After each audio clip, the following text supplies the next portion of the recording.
Hello everyone, welcome to my channel Mohit search lecture. Students, आज मैं आप लोगों को क्लास 9th से आपका एक चैप्टर है एनसीईआरटी में क्वाड्रिलेटरल्स, चैप्टर नंबर 8, उसकी एक्सरसाइज है 8.2, जिसमें आपको क्वेश्चन नंबर 3 कराऊंगा। बाकी मैंने सारे क्वेश्चंस अपलोड कर दिए हैं, लेकिन गलती से ये वाला क्वेश्चन रह गया है, अभी तक हो नहीं पाया है। बाकी 1 to 7 जितने भी क्वेश्चन है वो सारे हो चुके हैं। तो चलिए फिर स्टार्ट करते हैं इसको। प्लेलिस्ट में बाकी के क्वेश्चंस देख लीजिएगा। देखिए बच्चों, आपसे क्वेश्चन में कह रहा है एबीसीडी इज अ रेक्टेंगल। बेटा एबीसीडी एक रेक्टेंगल दे रखा है। P Q R and S are the mid points of sides A B B C C D and D A. तो सबसे पहले हम एक काम करते हैं, रेक्टेंगल बना लेते हैं, क्योंकि भाई जो बोल रहा है वही बनाना पड़ेगा ना, है ना। तो हमने ये रेक्टेंगल बना लिए। बेटा क्या नाम दिया उसने? एबीसीडी। ये लीजिए ए बी सी डी। थोड़ा टेढ़ा तो नहीं है, देख लें इसे, हैं हल्का सा टेढ़ा जा रहा है, लेकिन भाई कोई बात नहीं, मेरी ड्राइंग थोड़ी ऐसी है, ऐसे ही काम चला लो, आप बना लेना स्केल से बढ़िया सा मस्त सा एकदम। पी क्यू आर एस आपको दे रखा है, पी ए बी का। अच्छा इतना ध्यान रखना, पी मिड पॉइंट बोला है और पहले ए बी बोली है, तो ए बी का ही बनाना वो, है ना, इसमें कोई गलती नहीं होनी चाहिए। पी फिर क्यू बी सी के लिए बोला है, क्यू आर और एस। बेटा ये 4 पॉइंट्स आपको मिड पॉइंट्स दे रखे हैं, ठीक।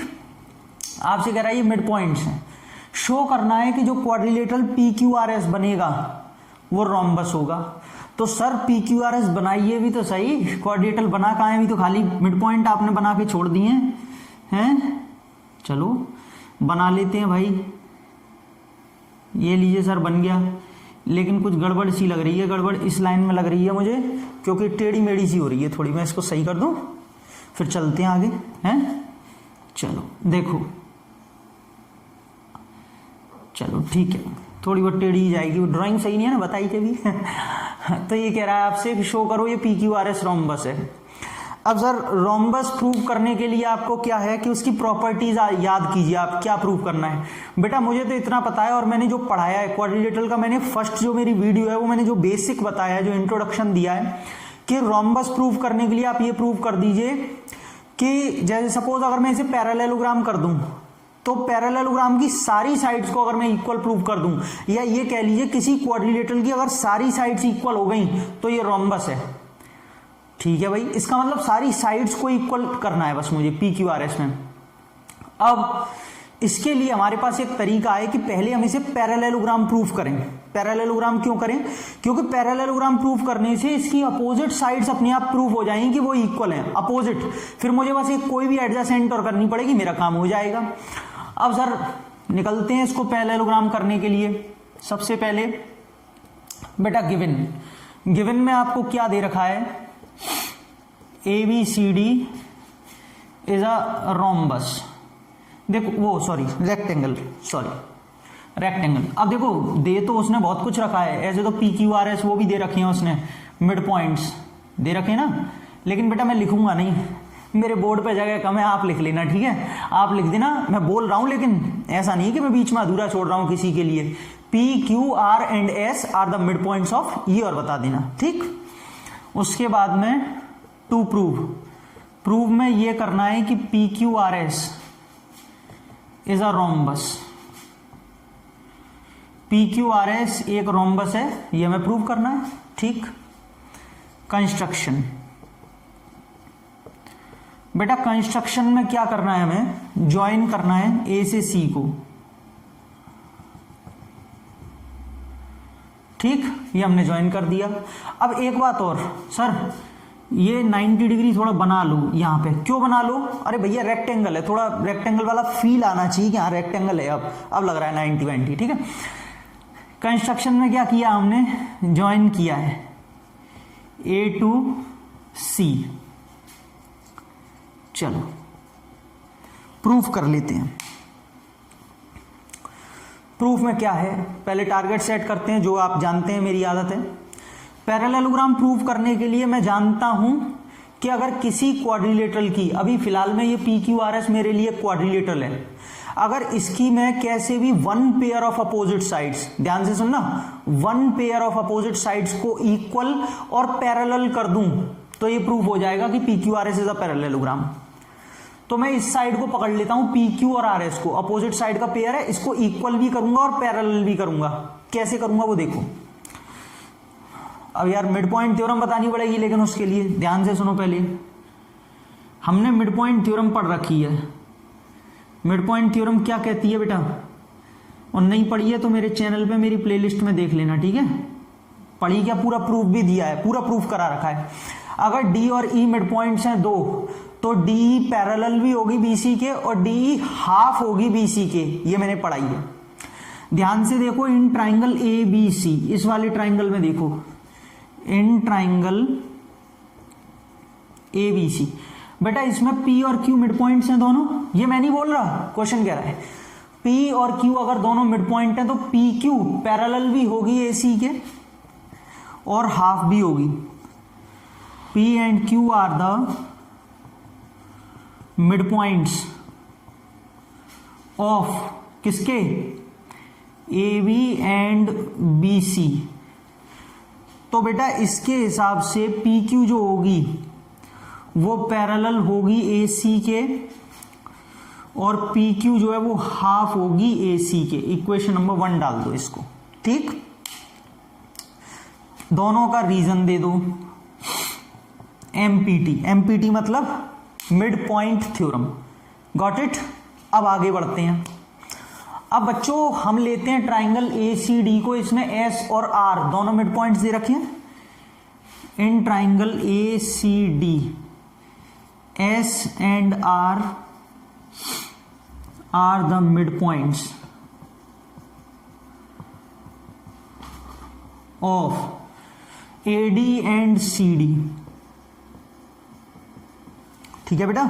और अगर ये मिड पॉइंट्स हैं तो R S parallel to A C and R S is equal to half of A C empty.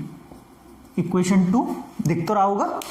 R S बेटा वैसे तो मैंने इसको कोई इक्वेशन नहीं माना है, बस इन्हीं को माना है, लेकिन फिर भी आप समझ लेना।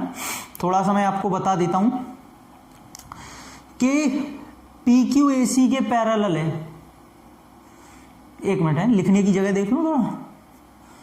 चलो एक काम करो, पहले समझाता हूं फिर। पी क्यू ए सी के पैरेलल है, एस आर ए सी के पैरेलल है। अगर पी क्यू ए सी के पैरेलल है, एस आर ए सी के पैरेलल है, तो पी क्यू आर एस के पैरेलल होगी कि नहीं होगी? बिल्कुल होगी। अरे भाई ये इसका भाई है और ये इसका भाई है, तो आपस में ये दोनों भी तो भाई भाई हुए ना, वो वाली चीज। तो बेटा मैं एक काम करता हूँ थोड़ी जगह की कमी है ना, इसीलिए थोड़ा सोच रहा हूँ कहाँ लिखूं। कोई बात नहीं, मिल गई, यहां से लिखता हूं, है ना। तो बच्चों इसके हिसाब से मैं ये बोल सकता हूं, मतलब कि अगर पी क्यू इसके पैरेलल है, आर एस इसके पैरेलल है, therefore P Q parallel to R S, तो मतलब पी क्यू आर एस के भी पैरेलल होगा। And from equation 1 and 2 P Q half of A C, R S half of A C, जब दोनों के आर एच एस इक्वल है तो पी क्यू आर एस के इक्वल होगा। And P Q is equal to R S from equation 1 and equation 2, ठीक है बेटा। और ये बात आपको भी पता है क्योंकि मैंने ही पढ़ाई है कि अगर किसी वन साइड पेयर का भी थोड़ी देर पहले ही बताई थी, पैरेलल भी हो जाए और इक्वल भी हो जाए तो बेटा वो एक पैरेललोग्राम बन जाता है। तो मैं लिखूंगा so P Q R S is a parallelogram. अब देखो भैया थोड़ी वीडियो तो लंबी जाएगी क्योंकि मैं आपको हर एक पॉइंट आराम से समझा रहा हूं। कुछ बच्चे कहते हैं सर वीडियो आपकी लेंथी है थोड़ी। बेटा लेंथी होगी लेकिन आपको नॉलेज पूरी मिलेगी, है ना। समझाऊंगा सारी चीजें तो टाइम तो लगेगा आपको। अगर शॉर्टकट में देखना है तो भाई मैं कुछ कह नहीं सकता।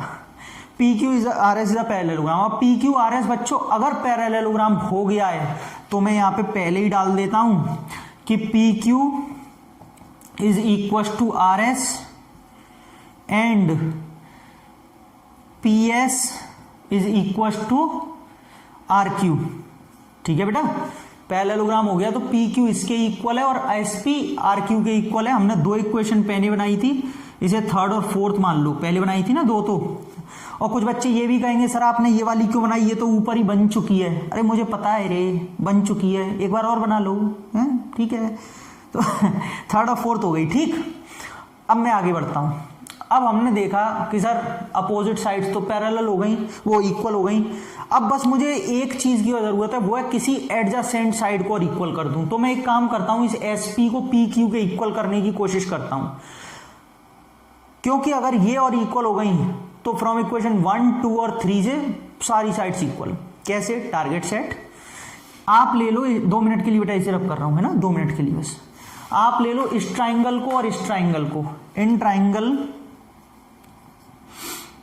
ASP एंड ट्राइंगल BPQ, इन दो ट्राइंगल्स को हमने लिया।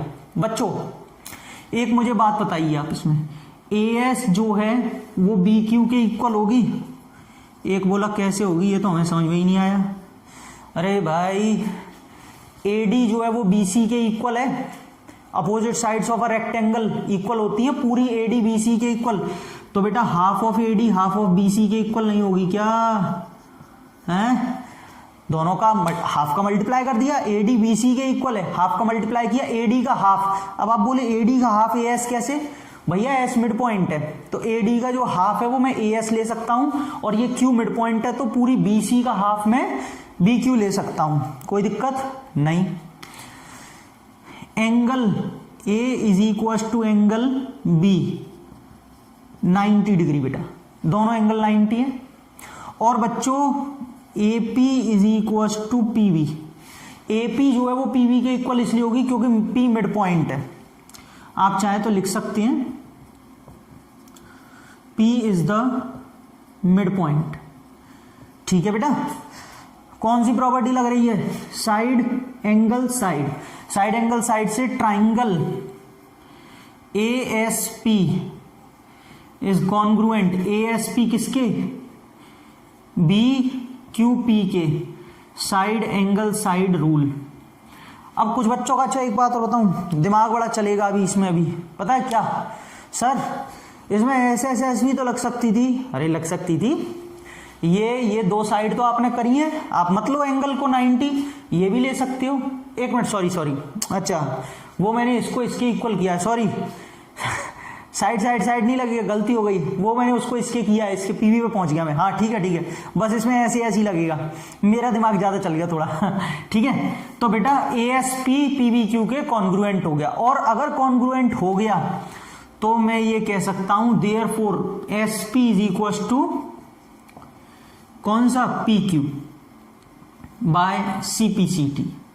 और मैं बेटा इसको इक्वेशन डालूंगा 3rd 4th 5th, मैं इक्वेशन डालूंगा 5th, सही है बच्चों। तो SP PQ के इक्वल। अब बेटा बिल्कुल शॉर्टकट में सुन लो, PQ RS के इक्वल है, PQ।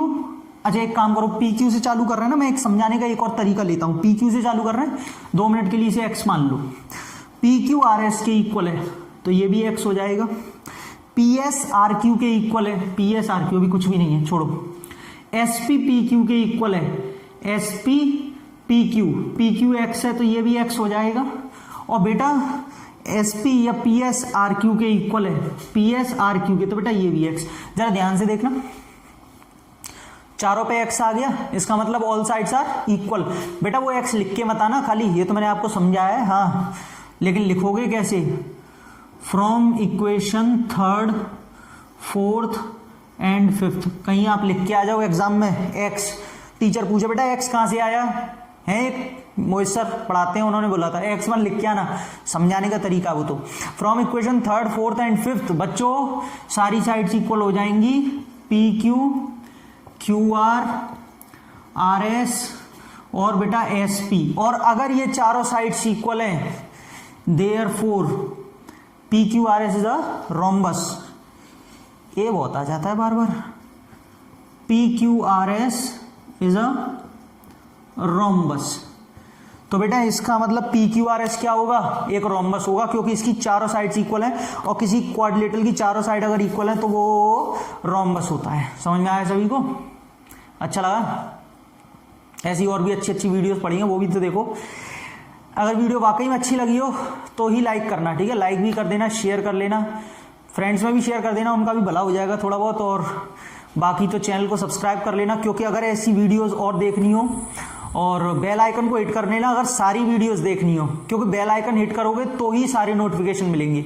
ठीक है, keep sharing, keep watching, keep smiling. अगली वीडियो बहुत जल्द देखते रहिए। Thank you so much. और वीडियो का डिस्क्रिप्शन भी देख लेना, उसमें मैंने कुछ लिंक दे रखी है जो फ्री लाइव क्लासेस की हैं, डेली फ्री लाइव क्लासेस लेता हूँ, वो भी देख सकते हैं।